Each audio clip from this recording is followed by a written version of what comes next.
આપણે લાઈફને એક રેસ તરીકે જીવીએ છીએ.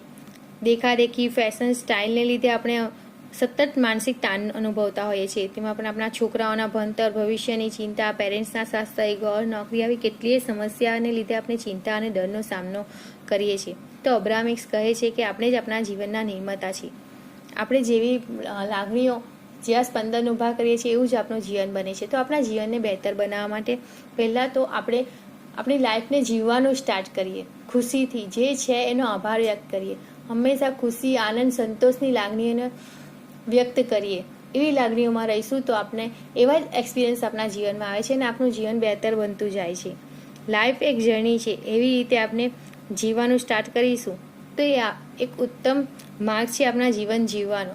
તો આજથી જ આપણી હેબિટ સુધારીએ અને આપણે આપણી લાગણીઓ પર નજર રાખીને એને બદલવાની ટ્રાય કરીએ. આ એક ખૂબ જ ઉત્તમ માર્ગ છે.